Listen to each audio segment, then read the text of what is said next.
Hey guys, NCS Fan 001 here, welcoming you to another trophy list analysis video. Been a little while since we've had one. Haven't been too many games out recently to do one for. Anyway, today's game is Horizon Zero Dawn, not completely PS4 exclusive. I think it's also on PC. That is releasing on Tuesday, February 28th, 2017. The game comes with 1 platinum, 2 golds, 5 silvers, and 48 bronzes. A total of 56 trophies worth 1,230 points. Now keep in mind, this game comes from Guerrilla Games, aka the developers of Killzone, which is one of the tougher franchises out there for Platinum trophies.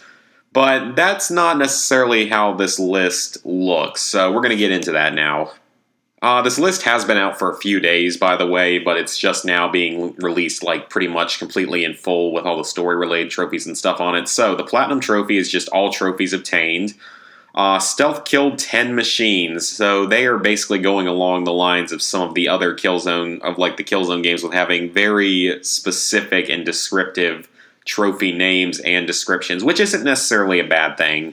So Stealth killed 10 machines, 3 strikes from above, killed 3 enemies with the strike from above skill, tore off 10 components, detached 10 components from machines. 10 vulnerable machine kills, kill 10 machines weak to fire while they're burning or weak to freeze while they're frozen, tore off 5 heavy weapons, detach 5 heavy weapons from machines, 7 types of machine overridden, so override 7 different machines, kill 30 human enemies with headshots. I don't really think there's necessarily a point of always saying the name of the trophies, given the description tells you exactly what to do.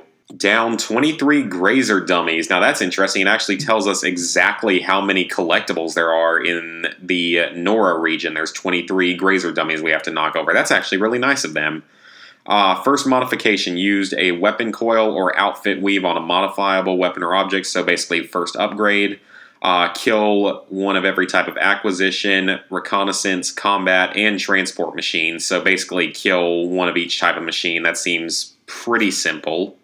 We have 4 trophies related to leveling up. We have to reach levels 10, 25, 40, and ultimately 50, so that should be pretty simple. Probably going to come almost naturally over the course of the game, trying to earn everything else. All skills learned all available skills, probably earned partially through leveling up and partially through collectibles and stuff.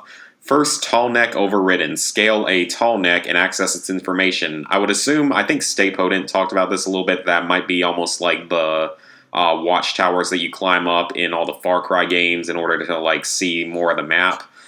First bandit camp cleared, so take a settlement from a bandit clan, so that's going to be liberating the outposts of a Far Cry game. Reach a core of a cauldron and access its information.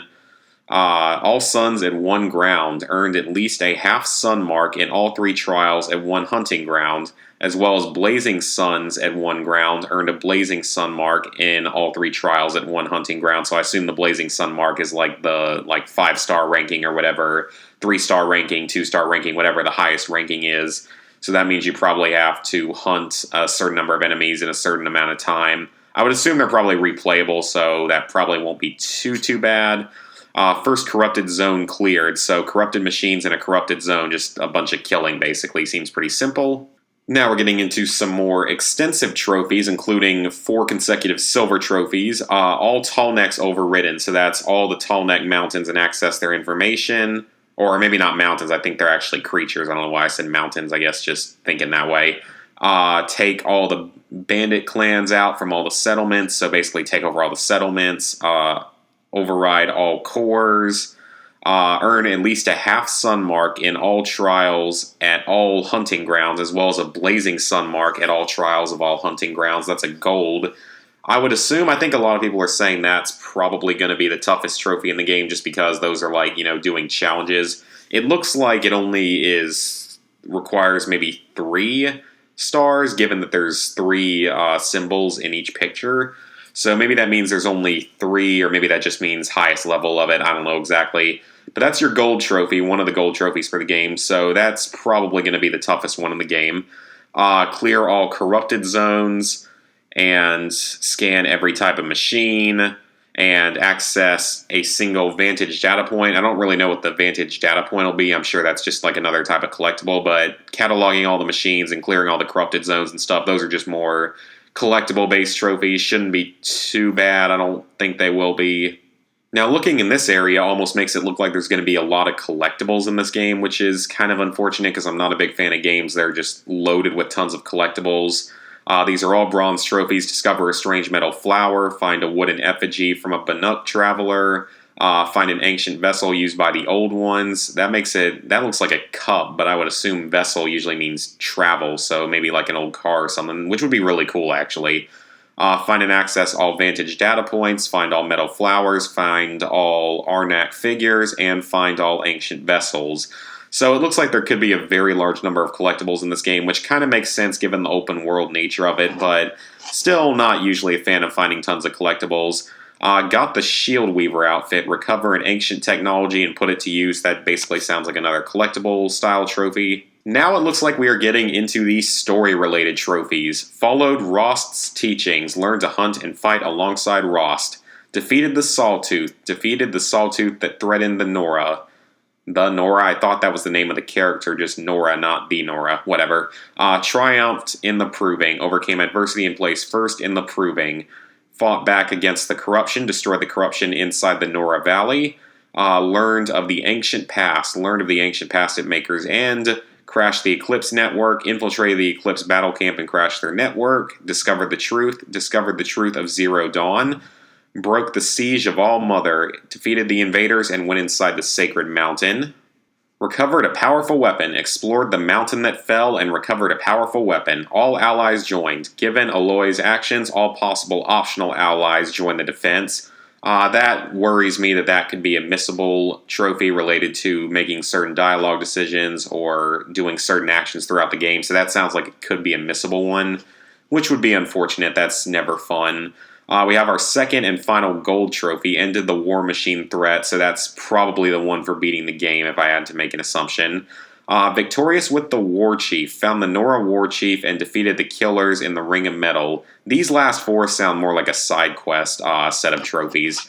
Saved Meriden from its foe, helped Erend investigate Ursa's fate, and foiled a plot against Meriden.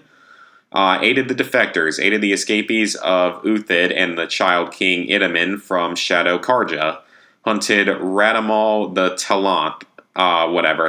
These all just sound like, side mission trophies. I don't really feel like talking much about them because they're kind of complicated description, because Guerrilla Games, they always do it. They especially did it with like Killzone 2. I think they did it with Killzone 3 a lot as well. Just ridiculously long descriptions and names that match each other completely. But looking at the overall trophy list, it actually does look like it's going to be easier than like a Killzone game, because no multiplayer trophies, which is already a huge plus. The game is open world, which hopefully means not too much is going to be missable, but it still could be, so that's kind of what would be worried about. There are no difficulty related trophies apparently, which is great. That means you can do it on the easiest difficulty if you want it to go by faster. And it looks like, really, as long as there's nothing missable, then this game would be pretty easy overall. Probably like a 3 out of 10 if nothing is missable. It might be a little bit higher if things are missable. It looks like it's almost going to be a lot like a Far Cry game, which is fine. I mean, I like the Far Cry games, so it definitely could be worse. I don't think it's going to be too bad of a trophy list. The game looks really, really epic from what I've seen. I pre-ordered it a few days ago, actually. But I'm definitely excited to pick it up on Tuesday. And I hope you guys are too, and I hope it'll be an easy platinum trophy. So, sorry this sounded a little more scatterbrained of a video. Like I said, it's some weird trophy names and descriptions this time around. But I will see you guys for the next video.